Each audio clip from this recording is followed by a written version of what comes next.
Hey everybody, welcome to this episode. First off, I'm going to ask you to do me a favor, and whatever podcast platform you are listening to this on, get on there and write us a review. If you're able to, give us a 5-star rating, but write a review, because when you do that, and by the way, make it a good one, but when you do that, it causes this podcast to go up as far as the number in terms of priority on that podcast platform. So if it's number 20 right now or number 10 right now in terms of like marriage and family kind of things in that genre, the more people write reviews, the higher it climbs, the more people notice it. That's how that works. So do us a favor, pause this if you need to, go write us a review on this podcast. That will help us out tremendously today.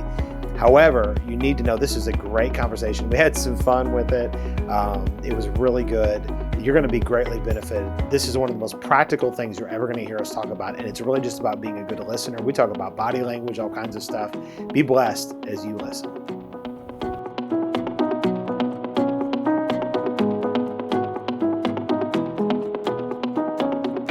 This is a great conversation to have because it's so important. I would say this is something that I've definitely had to grow in because I wasn't a good listener. So, are you a good listener? How do you know if you're a good listener? What are the habits of good listeners? And I know for a fact that I was not a good listener because I always interrupted. I always wanted to be the one. I hate it when people do that. I know, right? To be the one talking. And I looked back at, my mom just gave me this box of all like these mementos, and there's a report card in there, and on several of them from even when I was little. Elizabeth is really great, except that she loves to talk, or she is always interrupting. And I realized as an adult, unfortunately, that I still had those bad habits of not being a good listener. So I have had to be very intentional at developing listening habits. Could you repeat that again, please? I have had That was a very fake laugh. Well, sometimes I'm fake. I don't know. All right. So are you asking me this question? I could ask you this question. Are you a good listener? And if so, why? I believe I am not the best listener, but that I am continuing to get better at listening. Why do I know that I haven't arrived is because sometimes when people are talking to me, my mind will wander. I'll want to interrupt them whenever they're talking. So then what you're saying is that listening is not just about physically listening, but it's about what's happening in your thinking while the other person is communicating with you. Right. Yeah. Yeah, that's a really good point, because you can be, sometimes people are listening, but they're really thinking about how they can respond instead of just listening to what the person's saying and then allowing the response to come. I mean, that's really pretty basic and simple. But this is something when you threw out the suggestion of like, let's talk about being a good listener, because within a family, within the idea of and the guise of like a family, we have to learn to be good listeners, because everybody has a voice and everybody has ears. So we need to learn to use both of them. Some people, they know how to listen well, but they can't communicate as far as like verbally articulating things. And then other people, it's like they can talk a lot, but they don't ever stop and listen to what the other person is saying. So both of these, it has to be in balance. And my dad used to say, you got 2 ears and 1 mouth, so, which, maybe there's some legitimacy to that. Maybe it's, he was just trying to tell me, be quiet and listen. But either way, this has to be in balance to where we both can participate in the conversation by verbalization, but then also by sitting and letting other people do this. And this is a really simple, but there's a lot that, communication is I forget the percentage, but the majority, like 70% or something, is nonverbal. So as we're sitting here, I know, because I know you so well, I know things that are going on inside of your thought processes right now because of the smile on your face, because the way that your eyes look, because the way that your hands are folded. And so a lot of that, jazz hands now, because so a lot of that, communicates to us, even if we're not thinking about it, subconscious, we pick up on those things. So learning to be a good listener is more than just not talking at that moment, but it's having your body language correct, your facial expressions correct. Don't look like you're in pain, even if you are. Because there's sometimes when people are talking to me on the inside, I mean, honestly, I'm thinking, is this conversation going to be over? You're telling me stuff that I do not care about. I mean, I've had those thoughts go, and that's not nice, but it happens sometimes. And so learning to be a good listener requires you to really care. You need to be caring about that person. Yeah. And that will show up whenever you're listening to them. And so when someone's talking, you shouldn't be distracted. You shouldn't pull back. You should lean into what they're saying. That's right. And because it says to that person that you care about them. Another thing, I watched this TED Talk, which I don't really watch them, but I watched this one with Simon Sinek, and he was talking about how that we take cell phones and now we will put them on the table, and subconsciously what it's saying is to the person is you're very important to me, except for if anyone calls me or if anyone texts me or any kind of email comes through, I get any kind of notification, I'm going to be checking that because that's really more important. So even in conversation, there's a place, and we don't do this perfectly. I try whenever we meet with people, I really try to do my best to just put my phone in my pocket, sometimes leave it in the car or whatever, because that person needs to know they are the most important thing at that moment. And so listening is more than just not talking, but it's doing intentional things to show that person that you care about what's going on. You care about what they are telling you. And that's a habit. It's a skill. I'll say a habit needs to be implemented, a skill that needs to be developed. That's right. Yeah. And you've helped me a lot in developing this skill because, like I said, this is not something I was intentional about, and it wasn't because I didn't care. I probably just didn't care enough to and I didn't realize the complexity behind people getting value from their voice being heard and being known by you. Because what you're saying, when somebody's talking to you and you're listening to them, you're saying, you're being known by me right now, which adds value. And we have the ability as human beings in relationships to add value to somebody or to take value away. And if you keep taking value away from people by not engaging in conversation the right way, they're not going to keep having conversation with you, and you end up losing relationship. Offense comes because they didn't feel valued by you. And I would say you've told me, because sometimes I would have a tendency to leave my phone on the table, and it was because we have children at home and I needed to know if they're coming. But it's good if that is the case that you pre-communicate that with somebody, or say, hey, I'm going to check my phone every so often because children are at home. I need to make sure that they're okay. But if you pre-communicate that, then that is being known by the other person, and it's not like, oh, they just are tired of listening to me talk. Another big thing that people do is they check their watches a lot. Yes. And I've had to put that on silence. And that was like something that was recent. And the more recent days, you're looking at and it tells the people that you're with that you are ready for this meeting to be over. You're ready for this time to be over. And it may not be your intention, and you may not be looking at the time, because now we've got smart watches to where they give us all kinds of other information, but still yet, is that information more important than this conversation right now? If it genuinely is, you need to tell them, hey, normally I don't keep my phone with me when I'm with people, but I'm waiting on a really important call, so I hope that's okay. And people go, oh yeah, that's fine. Well, you just communicated your intentions, and then you're not just having your phone sit there because there might be something more important that pops up. It's like, no, I have a very specific reason. And so those kind of things are really, really important. And going back to the idea of value, people, they need to feel valued. They need to feel like somebody cares about them and is in their corner. And when you can lean in and you can really develop good listening skills, you will gain great favor with people. This is an area where I am not perfect. I certainly have stumbled. I've had many times where I thought, oh my gosh, I wasn't paying attention to that person like I needed to. Sundays are very difficult for me because I pour out and then people bombard me with stuff.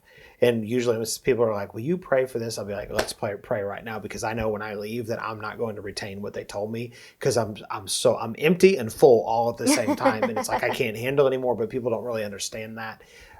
So I do my best to try to really engage with them and stuff. But people, especially when you're in a position of leadership, the people under you, they want you to feel like you care about what's going on. And this is an area, I can give a lot of areas of a weakness in my life. This is an area where is a real strength. I would say, I do care about people. I don't always care about what they're telling me, because sometimes it's like, why are you telling me this? This is nonsense. But I do care about people. Therefore, even if it's nonsense, unless it's harmful, even if it's nonsense, I'll listen to them, because I want them to know that I genuinely care about them, their life, what's going on with them. And sometimes, and this is one of the things that it took me a while to be able to distinguish this, but sometimes people are telling you something just because they want to talk. Sometimes they have diarrhea of the mouth. Sometimes they just want you to listen. There could be a number of reasons, but they're not always looking for a response. That's right. And sometimes they need a response but don't want it. Sometimes they're talking and they don't know that they need a response, and so you have to be able to give it.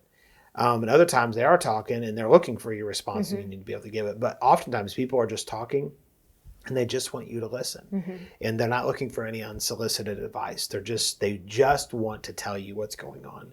And when you can learn how to tailor your responses to people to where you show them that you care, but you're not always giving input, sometimes that helps you be able to give input in the future. That's right. So when because you've developed like this rapport of, that's right. I am listening. Yes. I am a safe place where you can come and communicate with me. I am engaged and I do value you. Yeah. And so that keeps the door open. It keeps the door open. That's right. It keeps that line of communication there. More communication. Yeah. And for correction or adjustment or whatever it is that we may need to sow into somebody else's life.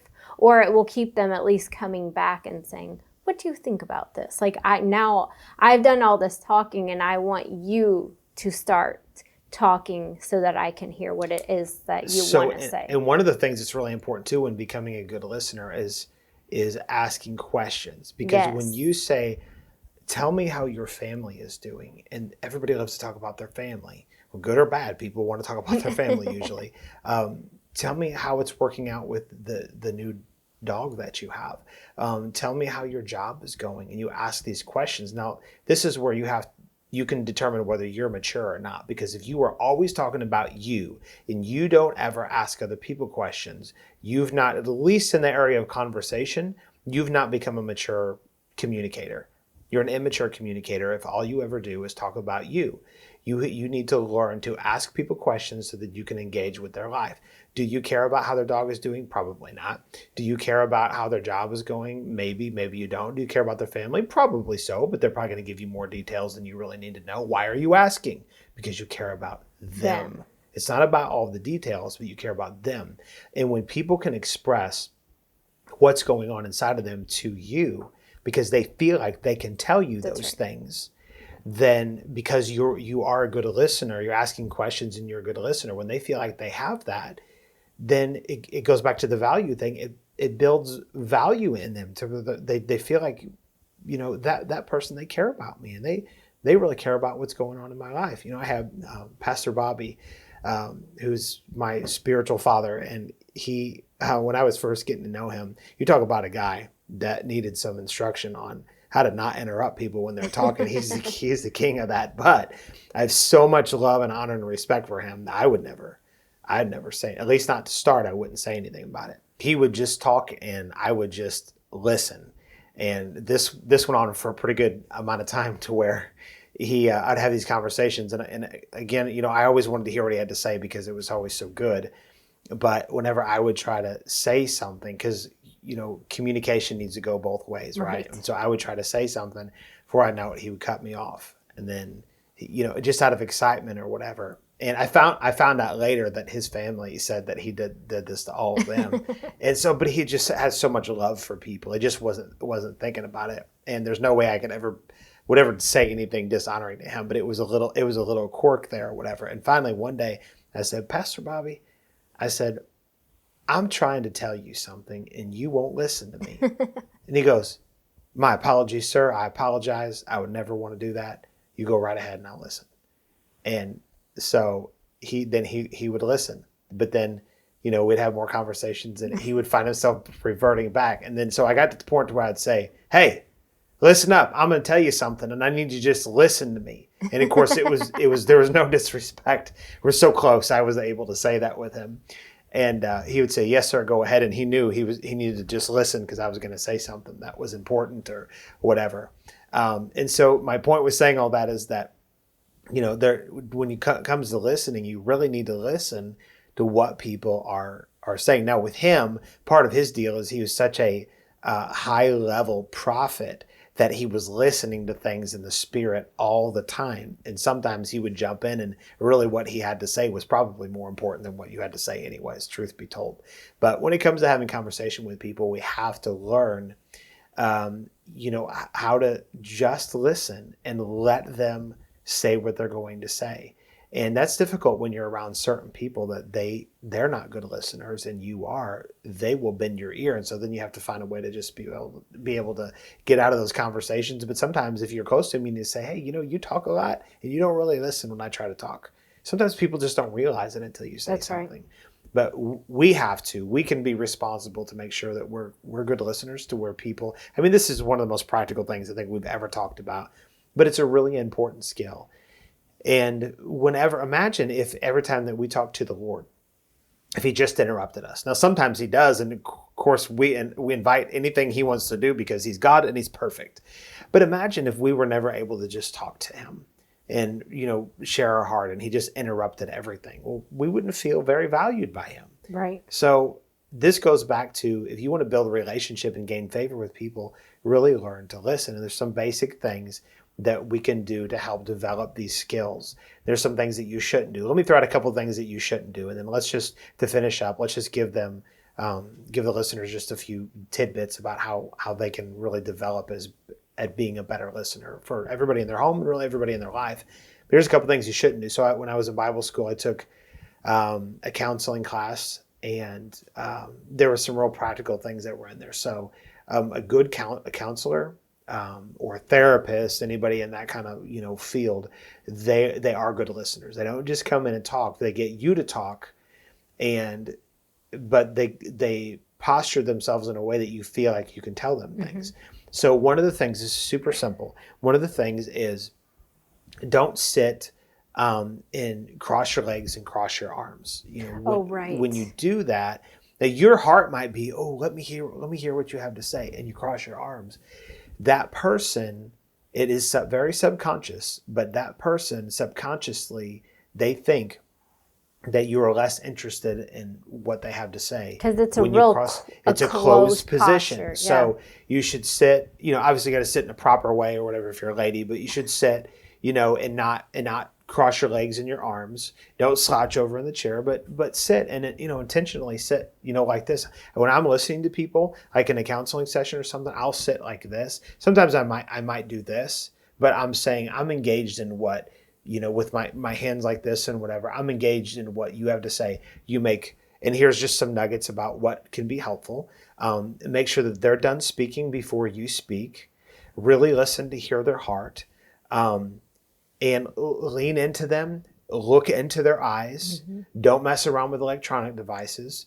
Don't be, if you're in the middle of a room, look at them. And sometimes it's difficult. I know we deal with this when we've got people that are waiting for our attention. We have people that are talking like before or after a church service. That can be challenging, but when you're talking with that person, look at them.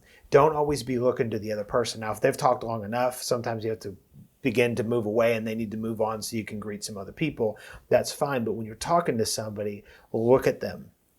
Don't look across the room. Don't look at everything else. And obviously, like, we're in the kitchen and we're doing things, we're cooking, we're cleaning, we're doing things around the house, and you can't make eye contact every second of every moment. But when you're in a very intentional conversation with somebody, lean in, engage them, let them know through your body language, through your facial movements, through the lack of electronic devices, everything you can, that you care about what they're saying. And when you do that, you will become a good listener and you will gain great favor with people. So good. I don't know if you have anything you want to add. The only thing I'll add is that sometimes to be able to make eye contact, it means that you have to change your position. So if they're sitting down, sit down. If they're standing up, stand up. And I know, especially for my children, they needed to know I was fully engaged, so I would get on their level eye contact. So sometimes I'd have to get on my knee. I'm not very tall, so now they're all growing, so it's very easy. They have to get on their knees. But there was a point where they would You're say, supposed to laugh at that. That was extreme. I know. They, mom, Yes. and I'm listening to them, but they don't know that I'm listening to them. I didn't even hear what you said. I said, now you have to get on your knees. I mean, now they have to get on their knees. Oh my gosh, I shouldn't even say it right. Now they have to get on their knees. Okay, wow, totally passed. Missed the moment. I think we get the point. We got the point across. Wow, that's very important. So be a good listener. Yeah. And like when your husband makes a joke, listen to it. Right. Yes. Right. Don't do what I just did. Like totally ignore what you're saying because I was talking and I interrupted you. Oh my gosh. All right. We're done. That's it. We're done. Thank you for listening in on this conversation. Make sure you subscribe to this podcast, give us a 5-star rating, and write a review. Share with your friends and on your socials. For more information about Ward Ministries, check out wardmen.org. If this podcast is encouraging you on your marriage and family, we want to hear about it. Email us at info@wardmen.org and make sure you keep your eye out weekly for the latest podcast on marriage and family.